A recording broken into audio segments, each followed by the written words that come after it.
Historical word में आप सभी का स्वागत है। आज हम बात करने जा रहे हैं उस शख्सियत की जिसने बचपन में मूवी की हीरोइन बनने का सपना देखा था और आज इन पर मूवी बन रही है। तो हम बात करने जा रहे हैं गंगूबाई काठियावाड़ी की। माता पिता उन्हें पढ़ाना चाहते थे पर उनका मन तो फिल्मों की अभिनेता बनने का था। उन्हें सजने संवरने का बहुत शौक था। हेमा मालिनी और आशा पारेख की वो बहुत बड़ी फैन थी। गंगा को 16 साल की उम्र में एक लड़के से प्यार हुआ और लड़का उनके पिता के लिए अकाउंटेंट का काम करता था। जब उनके घर वालों को इस रिश्ते के बारे में पता चला तो उन्होंने इस रिश्ते को नामंजूरी दे दी। एक दिन दोनों घर से छुपते छुपाते काठियावाड़ी से सीधे सपनों के शहर मुंबई आ गए। दोनों वहां कुछ दिन तक साथ रहे। एक दिन गंगा को उस लड़के ने कहा, कुछ दिन तुम मेरी मौसी के घर रह लो, तब तक मैं यहाँ रहने की अच्छी जगह ढूंढता हूँ। और उसने टैक्सी में उसकी मौसी के साथ उसे बैठाकर रवाना कर दिया। वो टैक्सी कहीं और नहीं बल्कि एक रेड लाइट एरिया में जाकर रुकी जिसका नाम कमाटीपुरा था। और वो मौसी कोई और नहीं थी, कमाटीपुरा की सप्लायर थी जिसने गंगा को उसके पति से 500 रुपए में खरीदा था।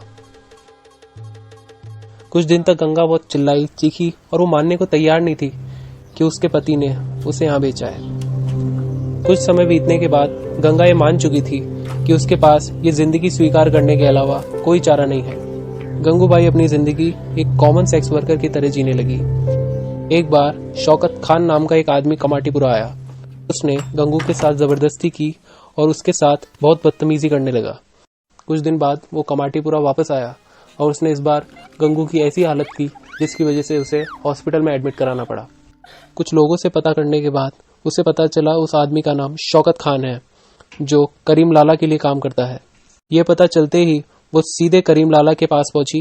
करीम लाला ने उसे अपनी घर की छत पर बैठाया और उसके लिए खाना भी मंगवाया, पर गंगू ने उसके घर का पानी तक नहीं पिया।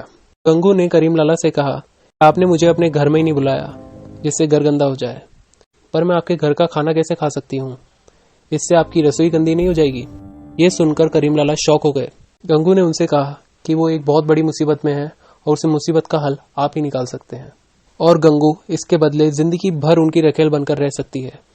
करीम लाला ने गंगू से कहा कि वो भी एक फैमिली मैन है। उन्होंने गंगूबाई से इज्जत से बात की और पूछा, तुम्हारे साथ क्या हुआ? गंगू ने अपनी चोटों के निशान बताए और अपनी पूरी कहानी करीम लाला को सुनाई और फिर करीम लाला ने उनको भरोसा दिलाया कि वो शौकत खान को सबक सिखाएंगे। करीम लाला से गंगू बहुत खुश हुई और उन्होंने एक धागा करीम लाला के हाथ पर बांध दिया और कहा, आज से तुम मेरे राखी भाई। गंगू ने उनसे कहा, आज तक मुझे किसी मर्द ने इतना सुरक्षित महसूस नहीं कराया। ये कहने के बाद गंगू वहां से खुशी खुशी निकल गई। कुछ दिन बाद जब शौकत खान कमाटीपुरा आया और उसने गंगू के साथ बदतमीजी की, करीम लाला को जब ये पता चला तो उन्होंने खुद आकर शौकत खान को बहुत मारा और उसका बहुत बुरा हाल किया। वहां से निकलते वक्त करीम लाला ने कहा, गंगू मेरी राखी बहन है और जिसने भी उसे परेशान किया तो वो उसका भी यही हाल करेगा। इसके बाद गंगू की वहां ठोस बन गई। कुछ महीनों बाद गंगू वहां इलेक्शन में खड़ी हुई और जीत भी गई। गंगूबाई ने वहां की सेक्स वर्कर्स के लिए बहुत बड़े बड़े काम किए और जिन जिन लड़कियों को उनके घर से जबरदस्ती लाया गया था उन सबको गंगूबाई ने अपने घर सुरक्षित भेज दिया। एक समय ऐसा भी आया जब कमाटीपुरा से सेक्स वर्कर्स को हटाने की मांग की जा रही थी। गंगू वहां की महिलाओं के हक के लिए पीएम तक जा पहुंची और ये बात जैदी की बुक में भी मेंशन है। उस वक्त प्राइम मिनिस्टर जवाहरलाल नेहरू थे। उन्होंने उनसे पूछा, तुम इस धंधे में क्यों आई? तुम चाहती तो तुम्हें अच्छा पति और नौकरी मिल सकती थी। फिर गंगू ने उनसे कहा, अगर वो गंगू को अपनी पत्नी के रूप में स्वीकार करते हैं तो वो ये सब छोड़ देंगी।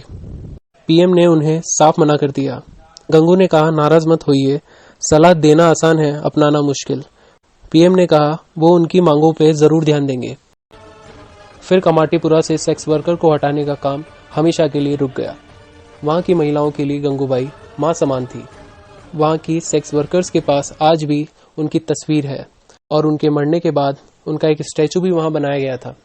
ये थी गंगूबाई काठियावाड़ी की कहानी, जिन्होंने अपने हक के लिए ही नहीं बल्कि औरों के हक के लिए भी लड़ाई की।